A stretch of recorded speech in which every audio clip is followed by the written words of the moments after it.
आणि आपल्याकडं अशा बातम्या यायच्या, अशा काही गोष्टी आपल्या समोर यायच्या, त्याच्यामध्ये आपलं मन विचलित व्हायचं.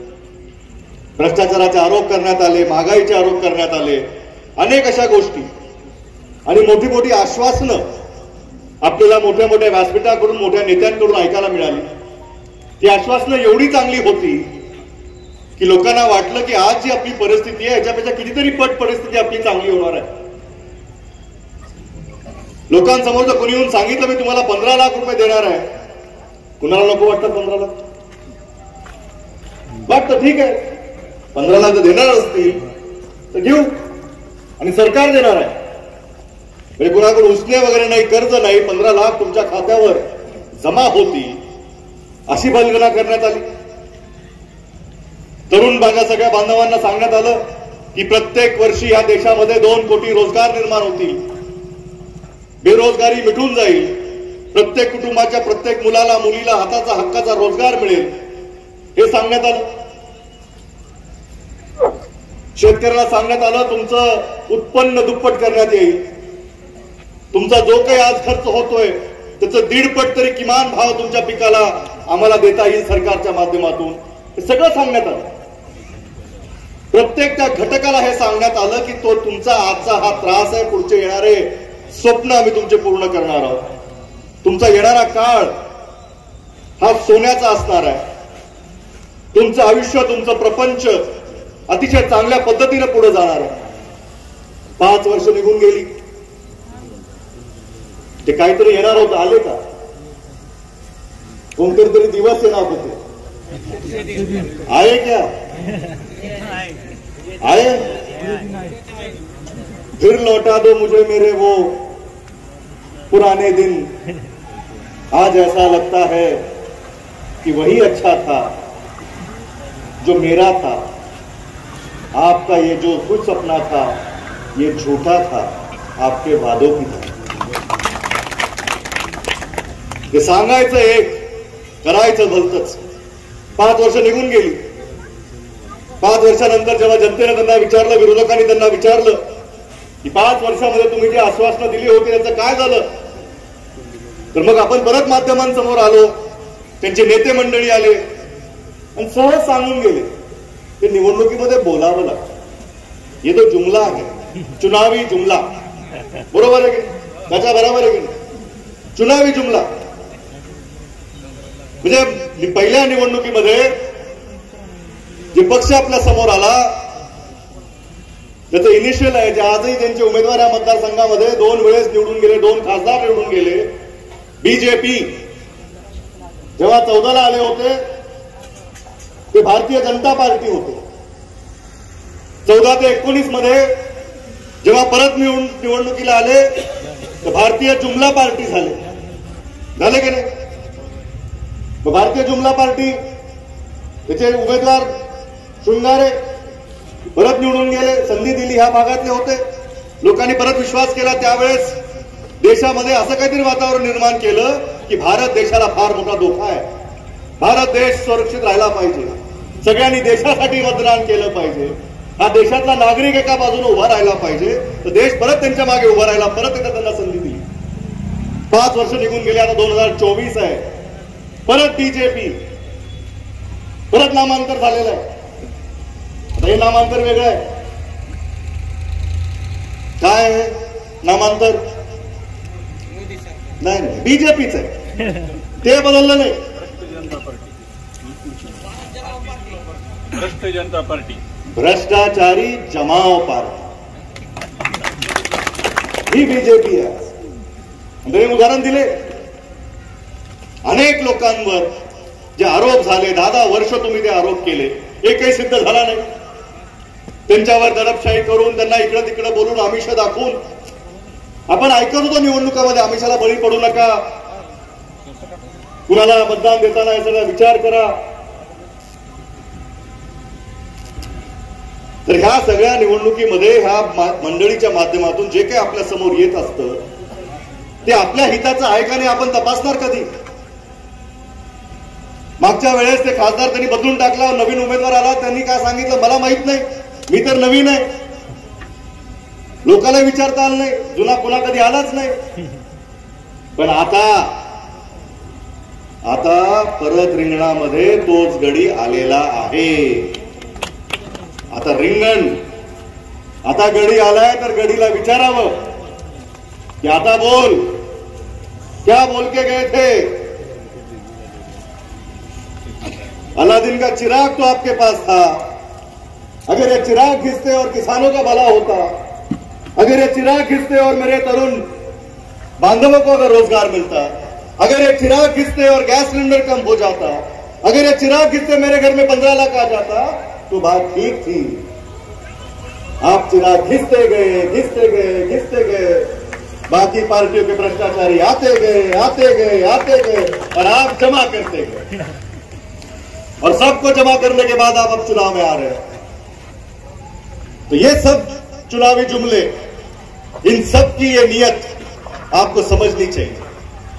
या सगळ्या लोकांनी आदरणीय बाबासाहेब आंबेडकरांना जे संविधान घालून दिलं होतं, जे लोकशाहीचे तत्व ठेवले होते, त्या तत्वांचा चुराडा केलेला आहे. एकही व्यक्ती हे सांगू शकत नाही की आम्ही बाबासाहेबांच्या विचारांना चालतोय. एकही व्यक्ती हा सांगू शकत नाही की आम्ही शिवरायांच्या विचारांना चालतोय. कारण या शिवचारित्र हे सांगतं की जिथे आहात, ज्याच्या सोबत आहात, तिथे निष्ठेने राहा, हे सांगतं शिवचरित्र. आणि शिवबानी हेही सांगितलं होतं, गद्दारीला माफी नाही. माझ्या रयतेशी गद्दारी केली तर त्याला माफी मिळणार नाही.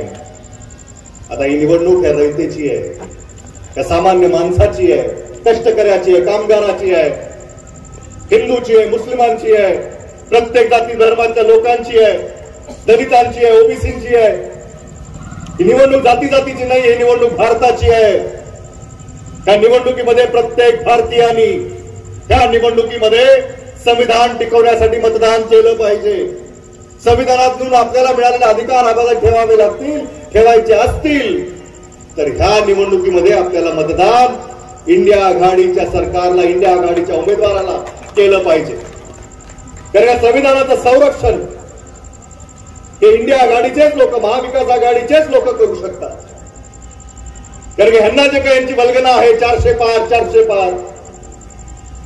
या मतदारसंघामध्ये बघा, ह्या लातूर जिल्ह्यामध्ये बघा, इथं जर आपण मोजले तर आपण 400 पार आहोत. आपण 400 पार आहोत. त्यांच्या बाजूला किती आहेत जरा मोजा. 4च्या वर आला तर आकडा सरकला.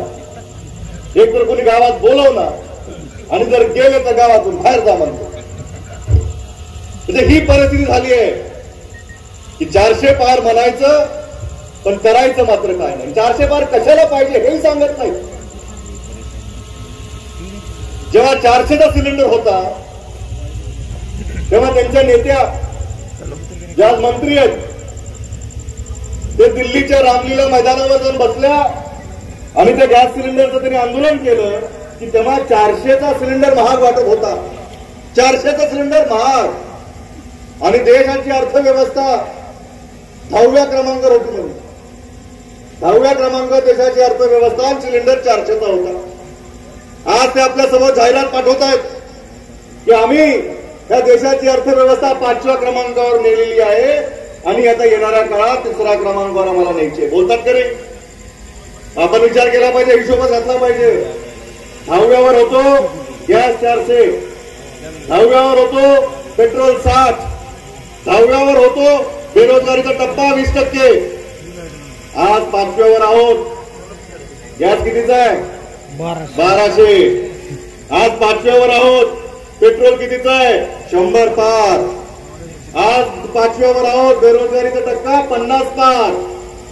विचार करा, ह्यांच्यासारखे लोक जर परत आले आणि ह्यांचं गणित जर लागलं आणि हे जर कुठं म्हणले आमची तिसरी, आता 5वीतून 3रीत गेलोय आम्ही, तर देश कुठं जाईल? 5व्याहून 3ऱ्यावर गेले तर गॅसचं काही विचारूच नका. कारखान्याने जेवढा भाव दिला ना तेवढं फक्त गॅस मध्ये जाणार. ते म्हणले 2000. बरोबर आहे, संस्कार आहे. तिकडे गेलेले लोक 2000 पार करतच नाही.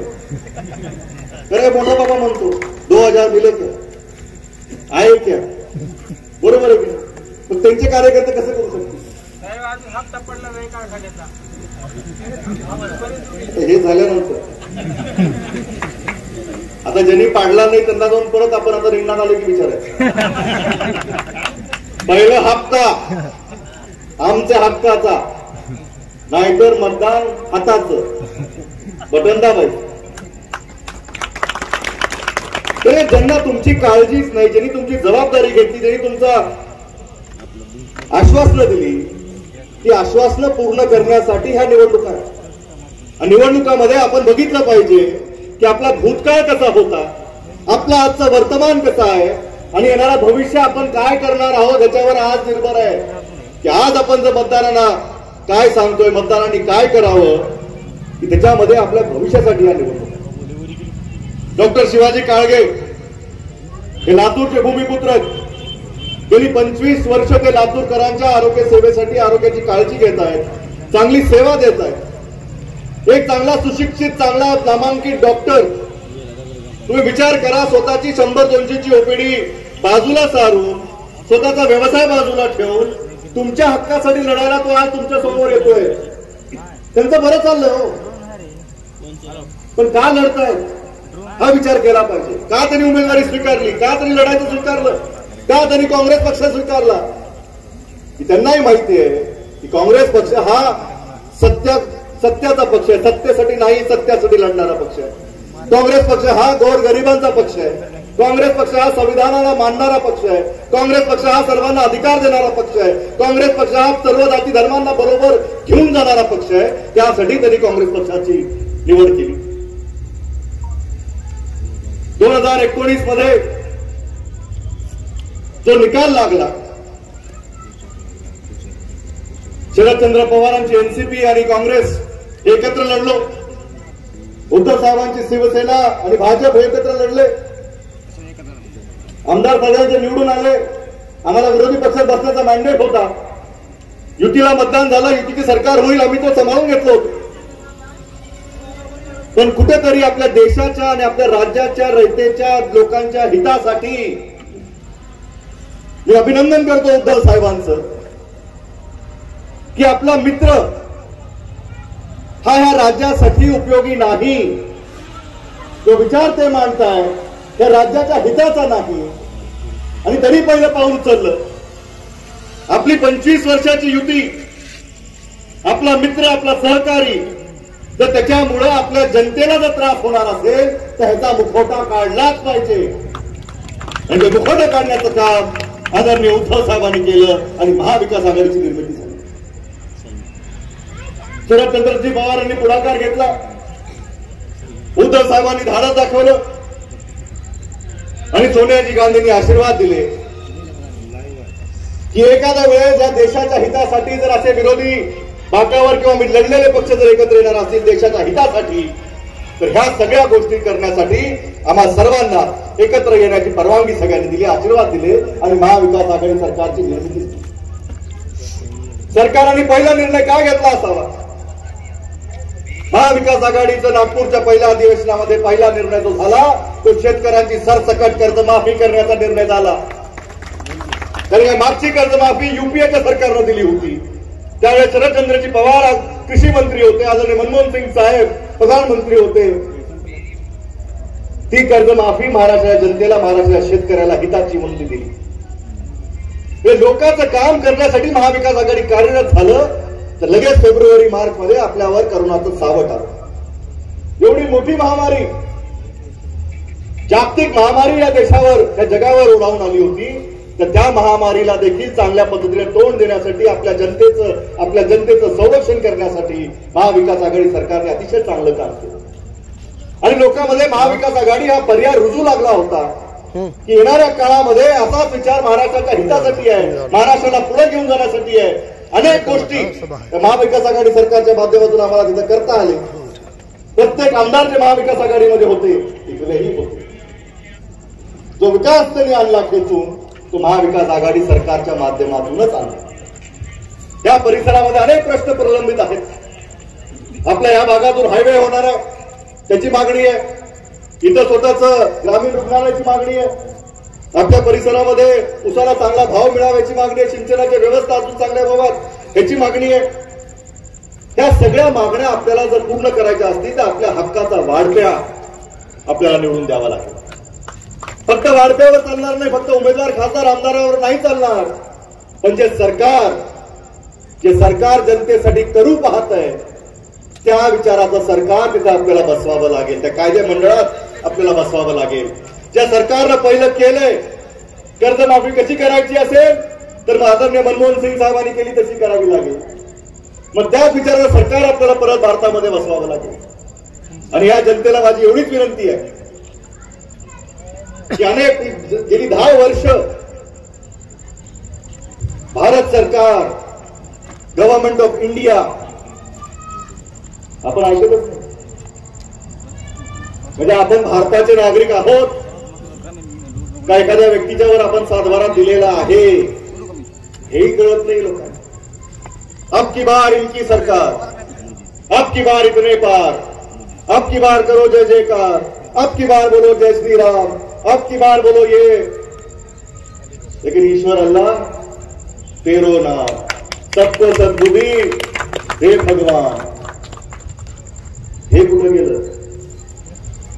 सर्वांना एक मुठीमध्ये बांधून ठेवणारा आपला संविधान, सर्वांना समानतेने वागवणारा आपला संविधान, सर्वांना समान अधिकार देणारा आपला संविधान, तो कुठे गेला?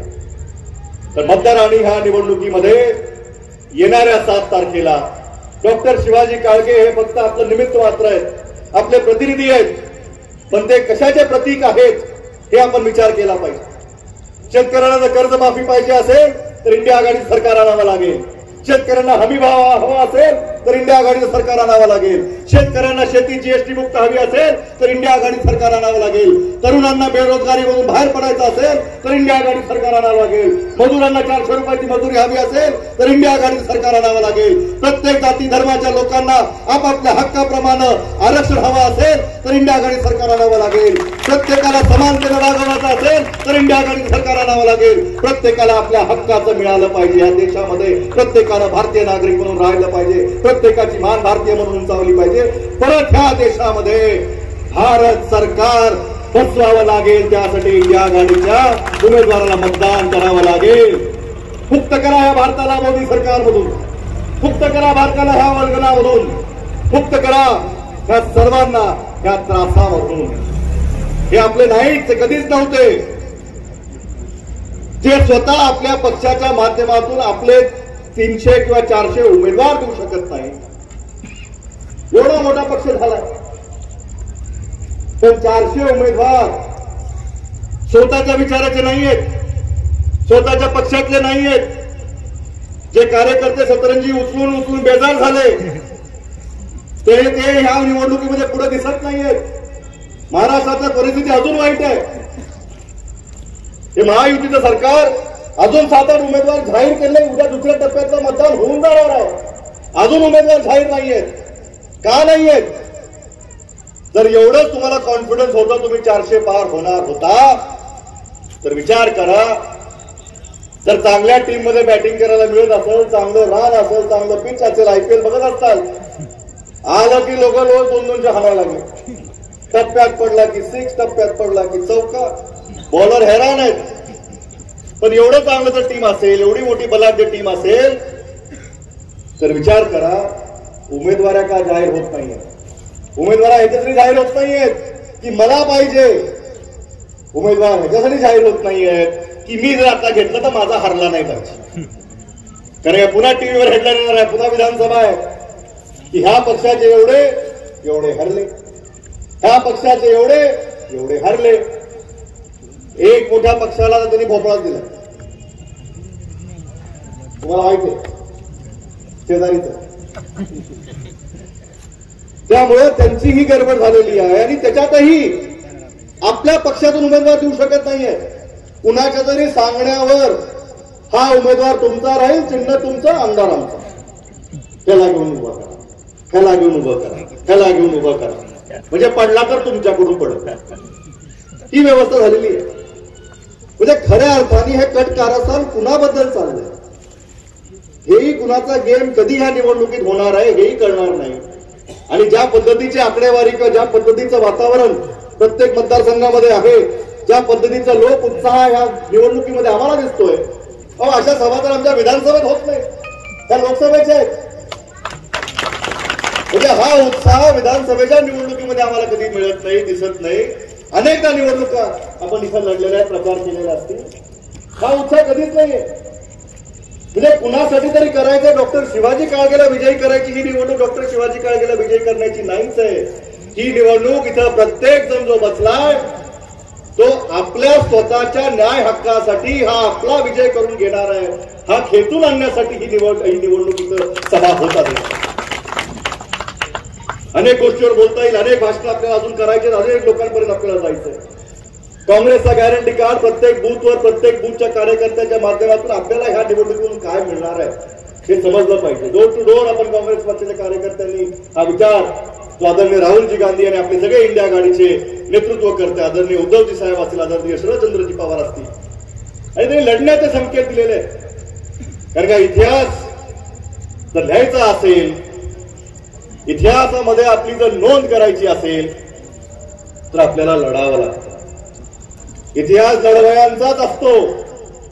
इतिहास कोणी पळून गेला त्यांचा कधी लिहिला गेला नाही आणि याच्या पुढेही लिहिला जाणार नाही.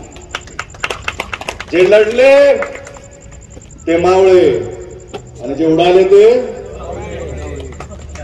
उडाले, त्यांना जाऊ द्या, त्यांना आमच्या शुभेच्छा.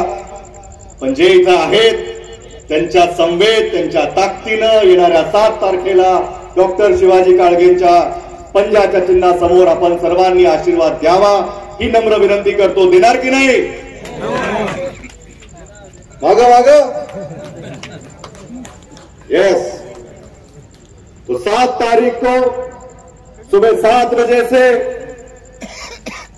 अपने हाथ से बटन दबाओ, हाथ पे. जय हिंद, जय महाराष्ट्र. आवाज बहुजनांचा.